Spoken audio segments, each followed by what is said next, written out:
Not now, lad. Carlia said it was important. I promise you, all your questions will be answered. Brynjolf, the time has come to decide Mercer's fate. Until a new guildmaster is chosen, the decision falls to you. Aye, lass. And I've come to a decision. Mercer Frey tried to kill both of you. He betrayed the guild, murdered Gallus, and made us question our future. He needs to die. We have to be very careful, Brynjolf. Mercer is a Nightingale, an agent of Nocturnal. It's all true.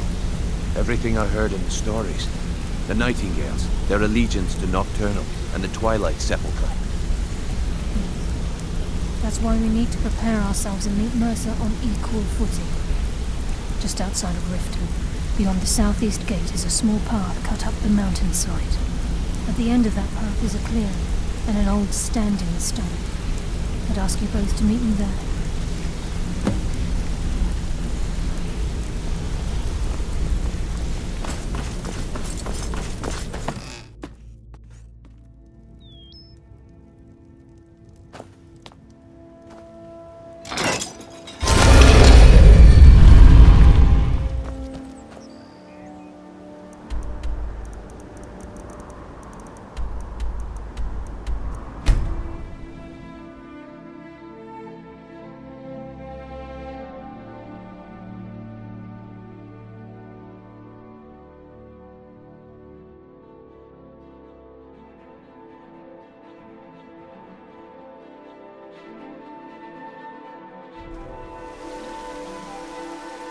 Staying out of trouble, kinsman?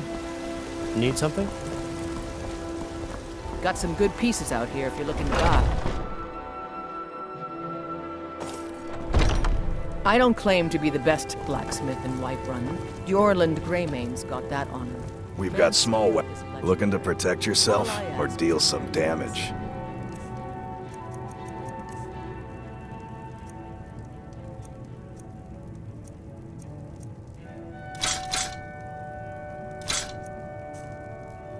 Good doing business with you. You look like me. Take a look.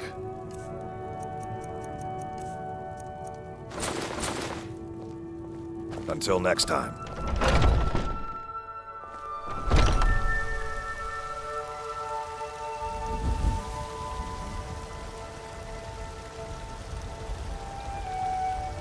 It's so bright out here. I don't know how you stand it.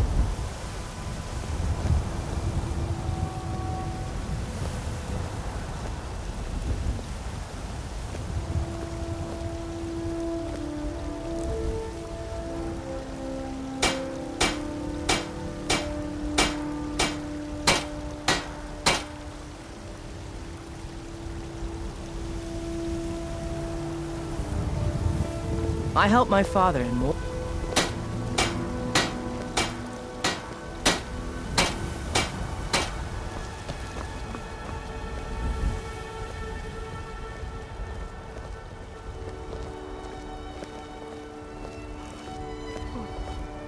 Divine smile on you, friend.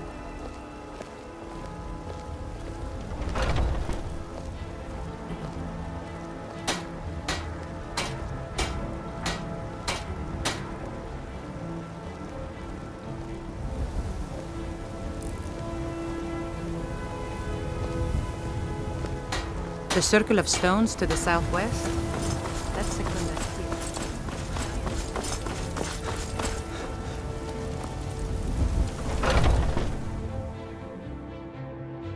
Got something for just about everybody in here.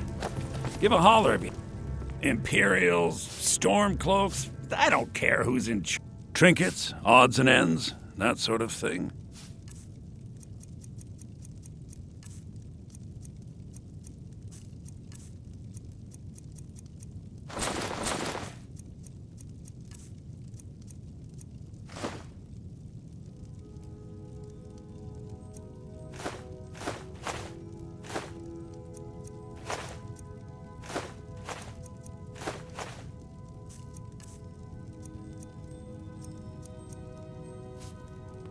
Do come back.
glad you're here.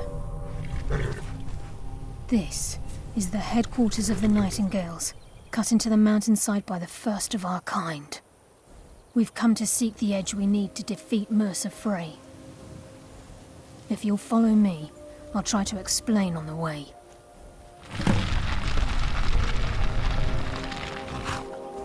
It's my hope that you will, yes. This, please.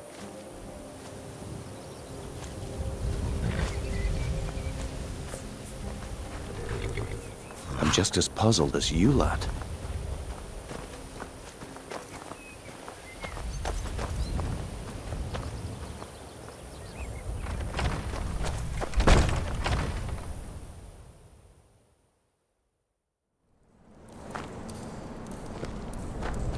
So this is Nightingale Hall. I heard about this place when I joined the guild, but I never believed it existed. The assumption that the Nightingales were just a myth was seeded within the guild on purpose. It helped divert attention from our true nature. What's wrong, Brynjolf? I can almost hear your brow furrowing. I'm trying to understand why I'm here, lass. I'm no priest, and I'm certainly not religious. Why pick me? This isn't about religion, Brynjolf. It's business.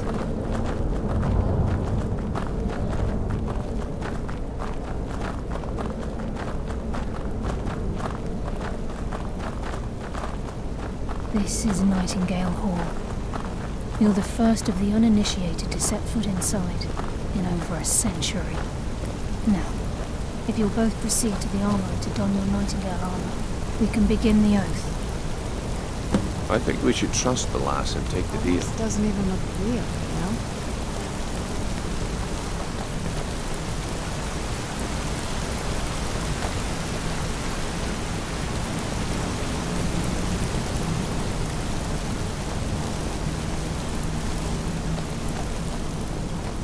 You appear hesitant to don your Nightingale armor. What's troubling you?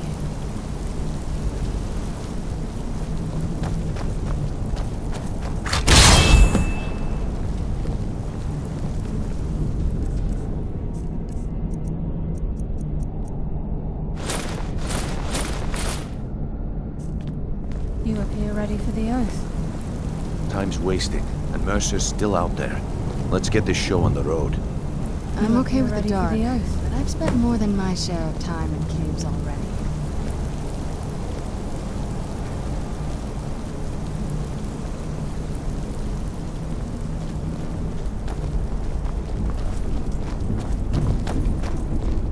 Time's wasting, and Mercer's still out there.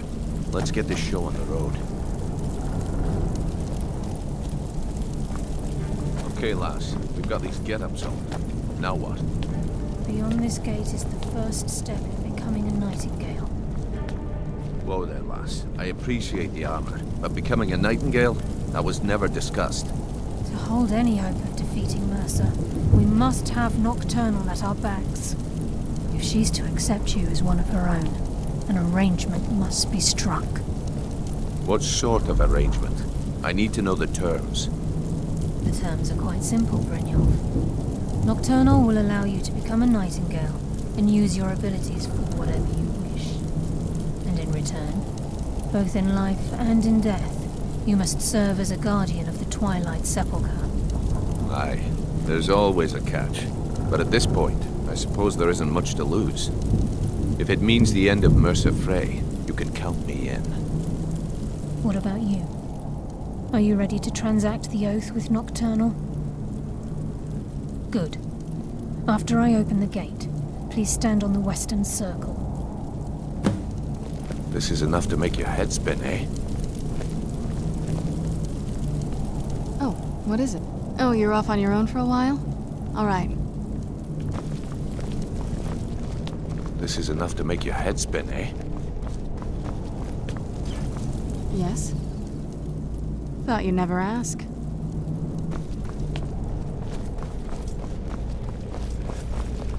Time's wasting, and Mercer's still out there. Let's get this show on the road. Yes? I'll be here.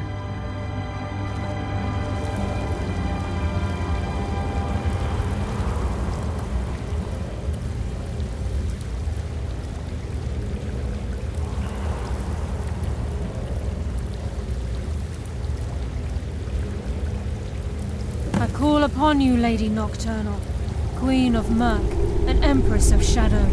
Hear my voice.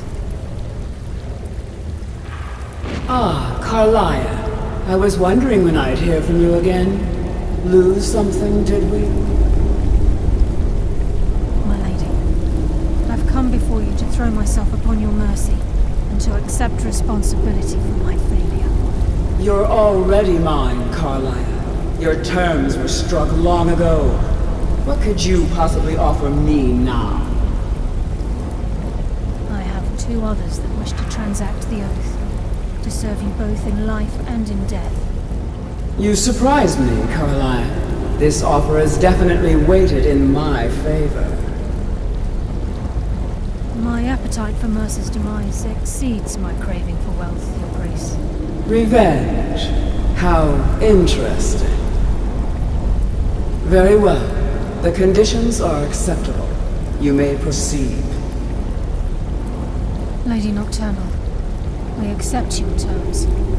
We dedicate ourselves to you as both your avengers and your sentinels. We will honor our agreement in this life and the next until your conditions have been met. Very well. I name your initiates Nightingale, and I restore your status to the same, Carlisle. And in the future, I'd suggest you refrain from disappointing me again.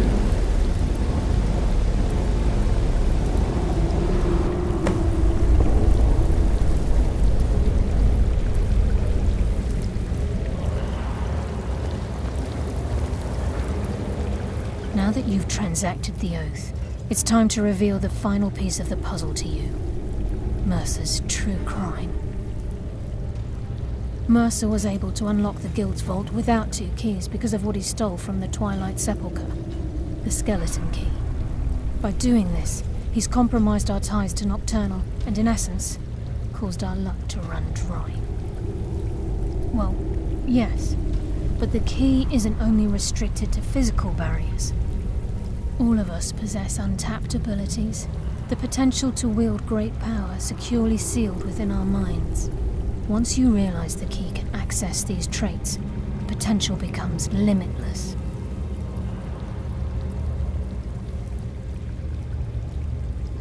Although it would benefit the Guild more than you can imagine, in the end it would do more harm than good.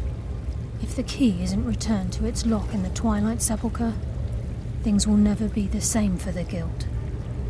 As time passed, our luck would diminish to the point of non-existence, and whether you know it or not, our uncanny luck defines our trade.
If you wish to talk, I'll be here for a bit.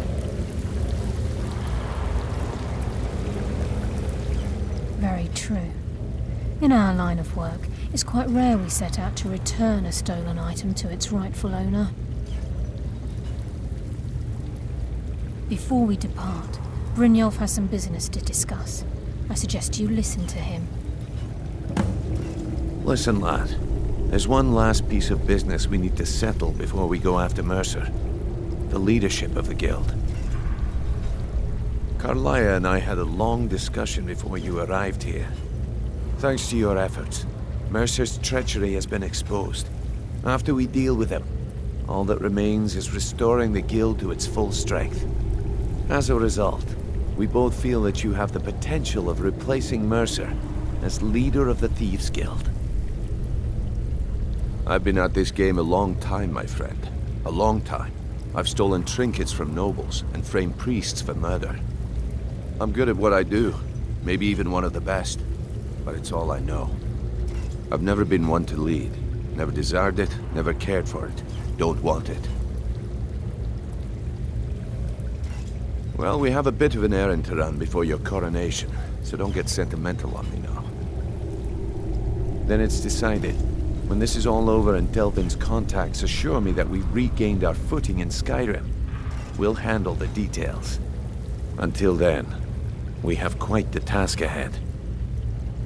I've been poring over the plans you brought us, and I'm convinced the eyes of the Falmer are in the dwarven ruins at Erkenthand. Carlia and I will meet you there.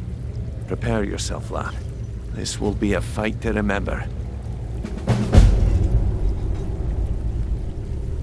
Until next we meet, lad.